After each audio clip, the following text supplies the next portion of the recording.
you hit it, that'll make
Okay, does the sound work? Can you anybody hear me?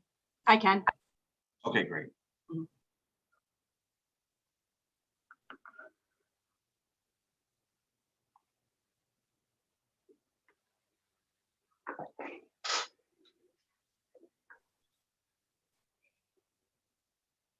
Can you hear me? Yep. Great.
Glenn, is that your home office or your office office? My office. Office. Yeah, I don't have one of those anymore. Lucky you. Lucky you.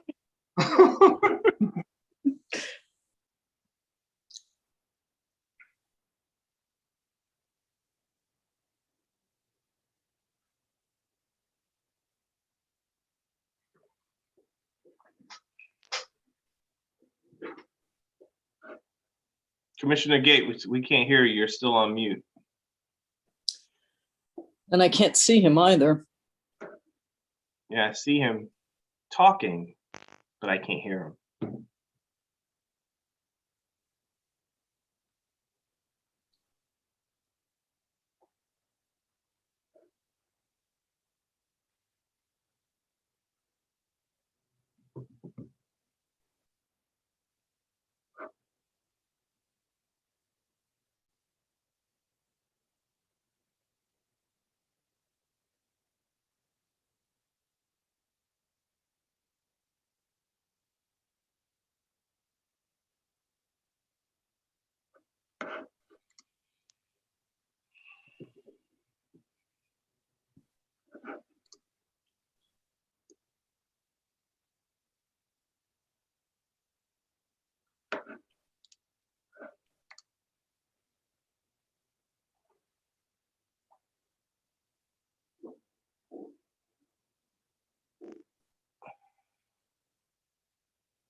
I presume we're having some technical difficulties.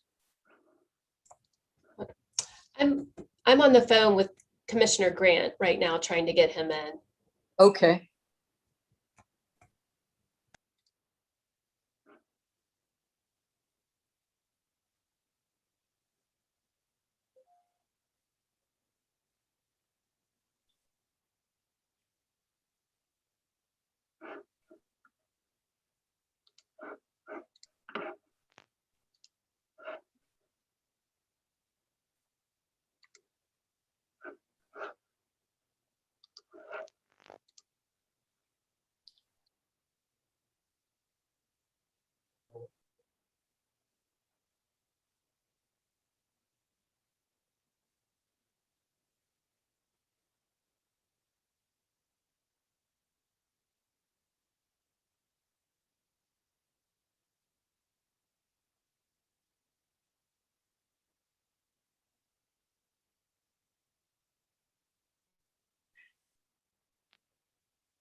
Hey, this is Chris. Can y'all hear me? I got Commissioner Gates on my cell phone, and I think y'all could probably hear him and he can hear y'all. It's kind of a back way connection if that may work.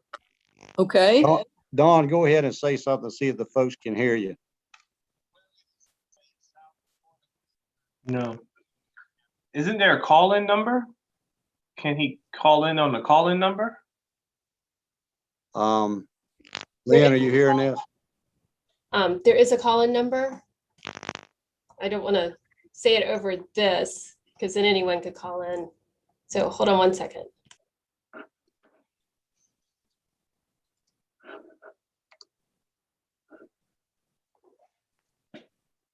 Lynn, is Commissioner Grant connected? He's trying to unmute it. Don, you still on the phone there?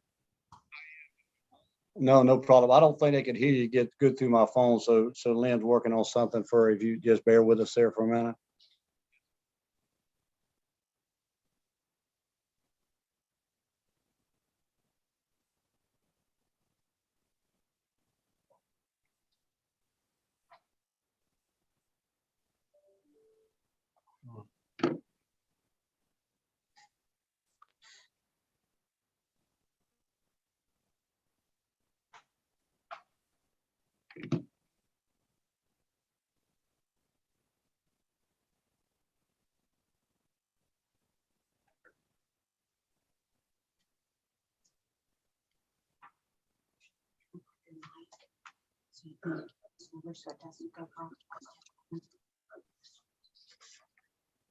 Just mute your mic when you get that question.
Okay, start. Okay, Here he is. Had you there for a sec. hey, folks, I deeply apologize. Can you hear me? We got you. Okay, that's what I have, the price I pay for having a Mac. Oh, I thought you were just hanging out at the pool. That's why, Yeah. you know. I've been trying for 20 minutes. I apologize for keeping you important people waiting. All right. All is good. We've got one more we're working on. He should be here any moment. I'm waiting for him to come in. I saw Okay. Don in on the other site, but I couldn't get in. Well, I'm glad I'm not the only one holding you up. Hey, I'm retired. I'm at home having a good time. You going fishing today? No, it's raining here, so Really? Yeah, it's a little gloomy.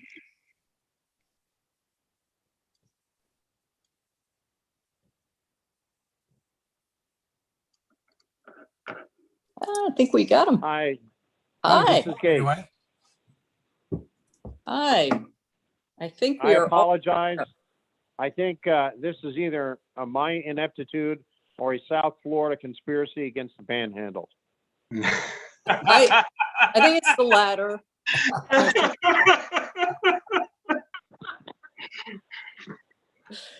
Okay, I think we're all here. Let's go ahead and have a quick roll call. Right, Commissioner Gates, Here. Commissioner Gilzine, Here. Commissioner Grant. Here. Commissioner Lesnoff, Here. we have a quorum present. Very good. Thank you all for joining us. I know we've all had time to review the 24 applications that we received. I want to thank the applicants who showed an interest in the position. I'm hoping we can make this meeting fairly quick simply by each of us saying who we'd like to interview. There were 24 applicants, and although we had a wide range of talent and experience, there were, at least in my view, not a whole lot of applicants that met the minimum requirements, though certainly a talented group of people. So I don't know if that meets with y'all's approval, we could just go through and see which of them each of you want to interview. If our list is too long, we can proceed to pare that down. Does that work? well, Commissioner. Yes. I think there's a kind of a two-step here. Okay. What I tried doing, and we did have some very impressive people, but someone who's in another state, who has no experience in Florida, someone who even with Florida has no real experience with ethics. I think we have to go through and find the applications that meet the job description. I asked Chris to resend me the job description a couple of days ago, and I read through it very carefully and very closely and compared that with the various applicants. And very few of them met those minimum applications. So I don't care how many PhDs they have or what their grades were in school or how nice they look or how impressive they are. We can't put the wrong size shoe on the wrong size foot. And that's what a number of these applications are. So those have to be weeded out. And then we have to determine, okay, who do we have that meets qualifications? And then we look at their particular resumes to see if we want to interview them. Well, we can certainly do that. As far as I'm concerned, I did the same analysis as you did, and maybe we came up with similar results. In my view, I saw that there were 3 applicants who clearly met the qualifications and 3 others where it was not clear whether or not their experience would have provided that for them. And so those, I've already weaned down the list to 6 potentials. And I was thinking that those folks, I would imagine that all the commissioners on this committee would not recommend anyone who wasn't qualified to be interviewed. So where I was coming from is I presumed we had all reviewed them. We know what the job requires, and that those that we select would be qualified, meet the minimum qualifications.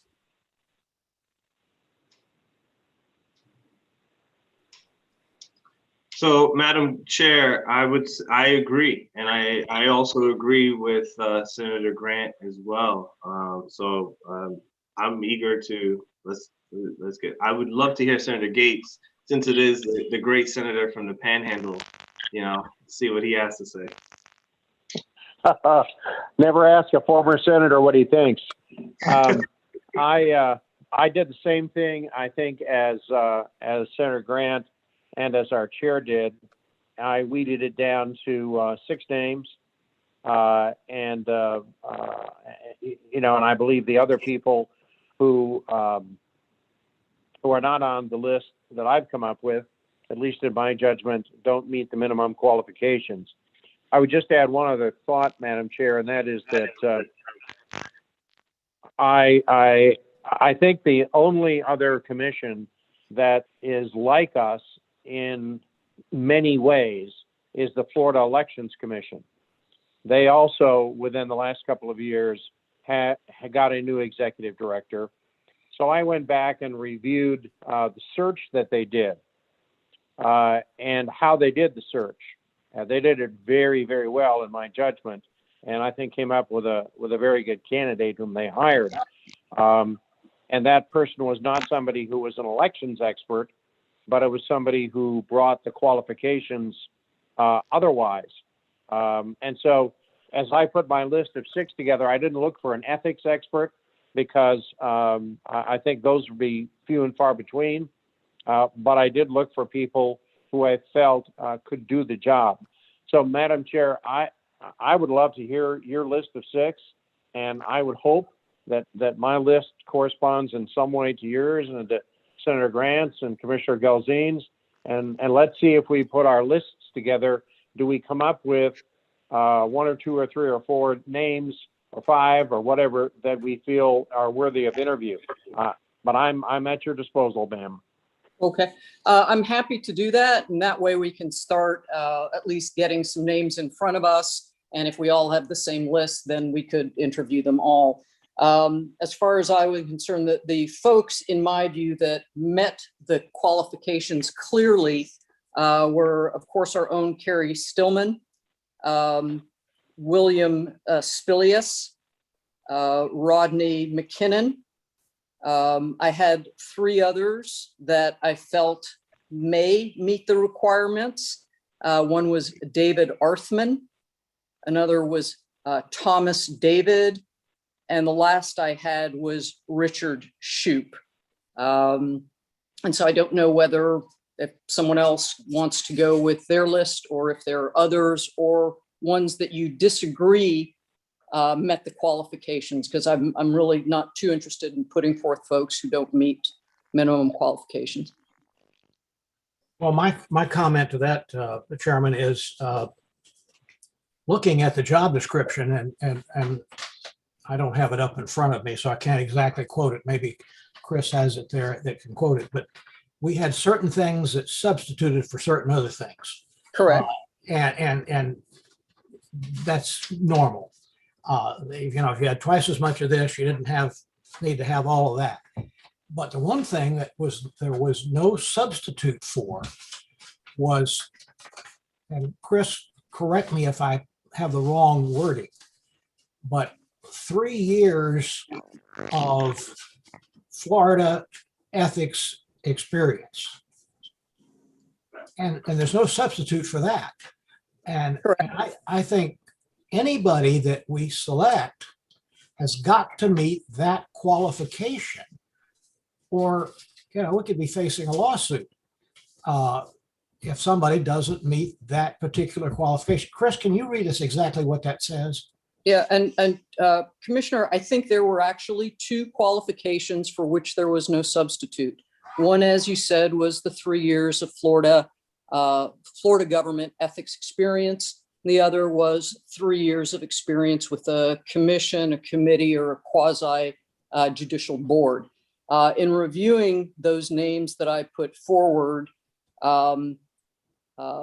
the experience did seem to meet those qualifications, particularly for, we had certain applicants who worked in state general counsel's office, who worked for city commissions, who may have worked for a legislative branch or the PSC, where they would have likely dealt with ethics law in the normal performance of their duties. Some were less clear than others.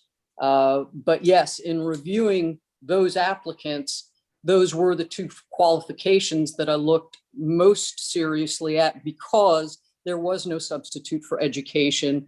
And clearly, because we did have a highly educated group of applicants, the education requirement seem to overcome all of the other minimum qualifications except for those two. Well, and I think we have to define what do we mean by experience with Florida ethics laws. Let's suppose somebody's a assistant to the mayor and his or her responsibility is helping the mayor file his Form 6 once a year. That's technically involved the Ethics Commission. But the way I read the job description, it's somebody that has full-time hands-on dealing with Florida ethics matters. And for that reason, I don't agree with all of your 6 people, because as I read their resume and I pair that up against the requirement of the job description, in my opinion, it doesn't mesh. Going to the Daytona 500 once a year doesn't make you a NASCAR expert. And that's the concern I have. What do we mean by full-time ethics law involvement?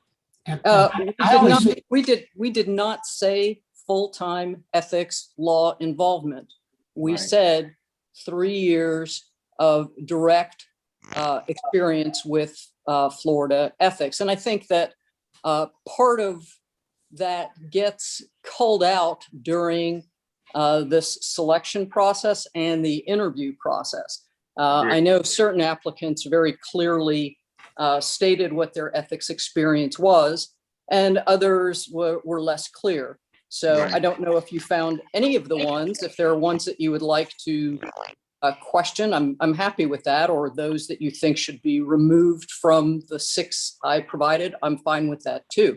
But I don't see the requirement for day-to-day experience with ethics law. And that is not what we stated as a minimum requirement. No, and I didn't mean to say day to day, but I'm talking about substantial involvement as opposed to just kind of a cursory incidental involvement. Right. So I agree with Madam Chair, and what I would say is that my list coincides with your list, with the addition of one extra name, Dr. Ken Peluso, with the fact that he was a sitting school board member, sitting elected official, and he understands how the Tallahassee operation works. The way I envision the executive director role is someone similar to how Brother Chris Anderson is, where they not only have to manage their shop, but they still have to have the experience of going downtown and working with members of the legislature as well. And I think by having that experience is definitely important. Madam Chair, this is Don Gates. I was very fortunate. Apparently a dove landed on my shoulder. I came up with 5 of your 6 names. Okay. Spilia, Stillman, Arthman, David, and McKinnon. I did not come up with your 6th name. I came up with Campbell, but I like your list, and I'm perfectly willing to drop Campbell, who was one of my 6, and defer to you and the other commissioners who are on the committee. But I came up with 5 of your 6. And I agree with your characterization. Thank you. Commissioner Grant, did you find names that you wish to interview?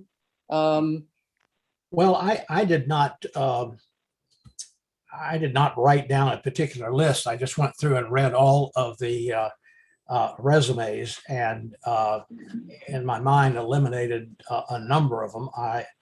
I think my standards of judgment were a little more strict than those that have been put forward here. I look at the ethics involvement experience, whatever you want to call it, to be more important than what I saw on the other applications, including some of those that are on the list. And I also looked at it from a broader perspective of, is it our desire to make an inside or an outside hire? And, we've interviewed a lot of people. I was on the commission when we hired Bonnie Williams, and we interviewed a number of people. But every single person who's occupied this position, except for one, have been internal hires. Because when we got through with looking at all the people who applied, there was always somebody on the inside that, because of their experience, just were head and shoulders above anybody else, notwithstanding the fact that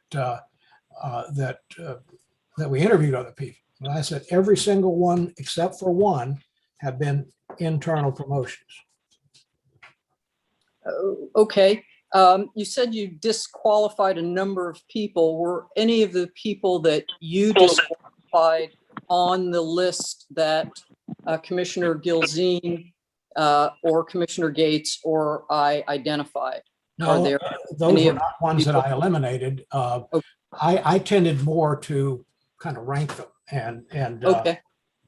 but no, I respect everybody's list, and I can well see comparing those with all the rest of them, some of whom just said, I want the job and here are my grades in college. Those were the ones to quickly eliminate. But all of these 7 names were very well qualified people and all had substantial experience and were very qualified people. But, for example, somebody whose experience is being a human resources director in a Florida agency, I guess that accounts for, Florida government, but it's kind of narrow in that one agency, where we at the Ethics Commission deal with every agency and every county and every city.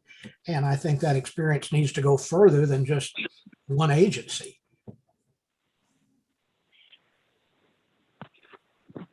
Okay. And I would think we would continue to evaluate those things as we evaluate these applicants.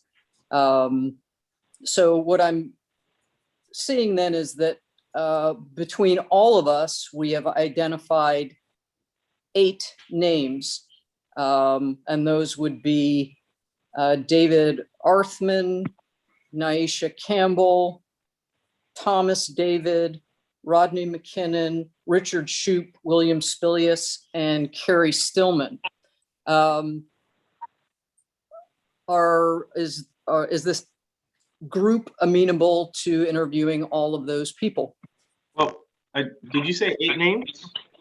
Yes, the 6, and then you had Mr. Peruso that you had mentioned, and Commissioner Gates had Naisha Campbell as identified. Okay, got it. Madam Chair, I think 8 sounds like a lot.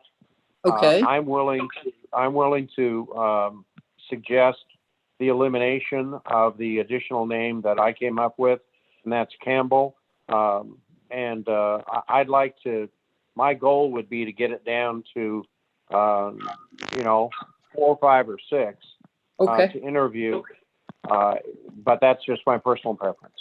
Okay, I agree. I am willing. You and I came up with almost identical lists. To me, the one that I had that you did not have, I am willing to take a pass on. That would be Mr. Shoup, and that would bring us down to 6, I believe. And I don't know if we want to take a deeper look into the applicants that seem to be on our maybe list, which would be, I think, David Arthman, Thomas David, and in my view, Ken Peruso would be the others that would be we could consider to not interview, because I think those are more questionable as to whether or not they made the requirements. Well, Madam Chair, the reason why I think Dr. Ken Peluso, he brings a local government, not only a business experience, but local government as well. And a lot of the cases that we're dealing with have been local government. So I know that we need to wheel it down, but if we need to do a motion and a vote, I'm willing to go that route, if need be. Well, I would defer to Commissioner Gelzine if he feels that that individual is a candidate who should be interviewed. I certainly defer to his judgment. I agree. And since that is the one and additional name that he is interested in, I think we should interview him. My suggestion would be that, and I think this is a good process, and you know, I would concur with those that we have struck from the list, as they are, I don't want to say marginal, but they're kind of marginal. You know, that leaves us with 6. What I would suggest is that we just kind of briefly go through the resumes of those 6 and see if we're satisfied that we're making the right decision on interviewing. All right. As you were saying that, Commissioner, I was pulling up some of those that, at least on my list, were questionable. And I'm just going alphabetically here. The first was David Arthman, whose experience, he is an attorney. He has experience as the Director of Human Resources at the Department of Corrections. That to me was meaningful because they are often dealing with personnel issues which would intersect with ethics issues. Let's see what else he had. Also an attorney with the Department of Children and Family Services. And so for that reason, I think also could meet the requirements, but I was not, you know, he was on the, I couldn't really be sure list.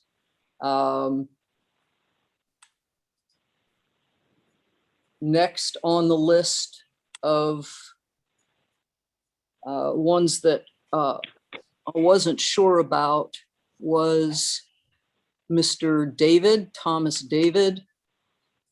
His experience.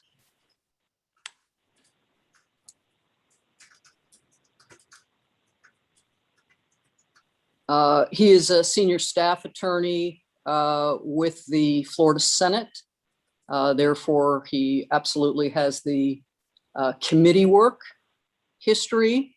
He also did work with the Office of Public Counsel and the State Court Administrator's Office and the Department of Financial Services in the General Counsel's Office.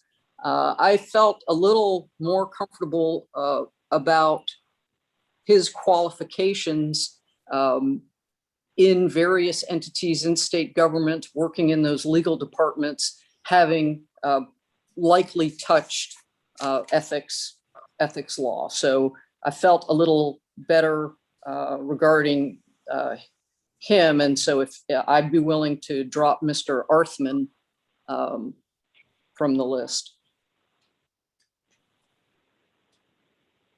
I would agree with that. I have no Okay. objection. Okay, so we're now down to 5, I believe. Is that correct? I think we are left with, let's take a look here at my list. We got Peluso, David. Wait, yes, we've got Peluso, David, McKinnon, Spilius, and Stillman. Would that be adequate number? Yes, ma'am. Yeah, I think that's a good list. Okay. I suppose the next thing, Chris, is you would go ahead and start working on establishing interviews. I think all of the team have provided you those dates that are workable for them and times. It would be helpful, I think, to the commissioners. I don't care that much because I'm retired, but if they could be scheduled on the same date or as temporally close as possible. I know I expressed with you probably an unavoidable concern of applicants listening in on other applicants' interviews and getting an advantage from doing that. I'd like to minimize that as much as possible by having these interviews as close together as possible. Does that work for the rest of you? Well, I have one question. I think we Yeah. should decide how long the interviews are going to be. Yeah, I agree. I just had experience last week with an interview situation not involving me, where there was 10 minutes allowed and it was totally insufficient. Oh, no, yeah. But I think an hour is far more than necessary. What I would suggest is that we have 30-minute interviews with a 15-minute period for the commissioners to discuss. And while it's fresh in our mind, to raise whatever questions we have and then move on to the next one. So if we do 5, that's 2.5 hours plus another hour of in-betweens, and maybe a break or two somewhere along the way. You're talking about like a 4.5 hour total, and that is something that could be fairly easily done in an afternoon. If you started at 1 and went to 5, I think that would be a good schedule to follow. Madam Chair, I agree. if I might, Madam Chair. In regard to that, when I checked with everybody about dates and times, what we have is on Wednesday, the 7th of April, there's only 2 hours consecutively that's good for everybody. And on the 8th, there's actually 4 hours from 10 in the morning till 2 in the afternoon, which is a Thursday. There's a 4-hour block there. And then on the 9th, there was only a couple hours potentially at the end of the day that was good for everybody. So the biggest block that's good for everybody is 10 to 2 on Thursday, the 8th of April. There's 4 hours consecutive there. Well, Chris, thanks for that. I think we could probably make that work. I like the idea of having some time limitation on these interviews. 10 minutes is too short, an hour is too long. However, we may want to give ourselves a little flexibility if we find that we want to explore one candidate a little more with our questioning and some a little less. We may find very quickly that someone may not meet our needs, and so we'd want to dispense with that fairly quickly. And we may want to probe another one a little more to make sure that they if they do or they don't. So I like your idea, Commissioner Grant, as long as we have some flexibility. So does that make sense to try to schedule these for the 8th and advise some of the applicants that there may be a need to use that block on the 9th if for some reason we don't get through them? Yes, ma'am. Okay. Yes, ma'am. Okay, very good. Does Chris, you think that's going to work for us? Yes, Chair, I believe so. I know Commissioner Grant was talking about 30 minutes plus 15 minutes. In your view, does that mean, like, ideally, Commissioner Grant, you'd want to have like 45 minutes for each person? Or just 30 minutes? Well, I think you've got to have 30 minutes for the interview. Maybe 20 minutes for the interview and 10 minutes for us to discuss. That probably would be sufficient, because I think the interviews ought to be 2-part. Number one, give everybody an opportunity to give an opening statement of why they would like the job and what talents they feel they could bring. And then the second part would be our asking them about various things that they said or various things on their resumes. That probably could be done in 20 minutes. Yes, sir. If I might, through the chair, if it's then that would equal like basically 30 minutes set aside for each person, and you have 5 candidates. So that's 2.5 hours. And so that could easily be done in that 4-hour block on the 8th from 10 to 2. And they could be staggered a little bit there in case you need to go past the 20 plus 10 minutes on a given one. I think we could divide that 4 hours up 5 ways by scheduling that would be able to be fitted into that block on the 8th. Yeah, I think, Chris, if you looked at them 45 minutes apart, giving us 45 minutes for, and that, without break, does that work? It should work exactly. Let's see. That they're probably, I think, when you have 5 people times 45 minutes, that won't go over 4 hours. I don't believe. No. I don't have my calculator, but I think it'll fit. And This that is way, if John we Gates, take- Matt. yes. Madam Chair, just a quick thought. I like Senator Grant's proposal of 30 minutes plus 15 minutes with a scheduled, 5-minute breaks in the middle of all of that. There are 4 of us. If each of us asks one penetrating question, and then the applicant has an opportunity to express herself or himself, you're gonna burn up 30 minutes. Exactly. That's why I thought the 30-minute interview as opposed to the 20-minute interview makes more sense. And I don't know that we would need 15 minutes to discuss each applicant.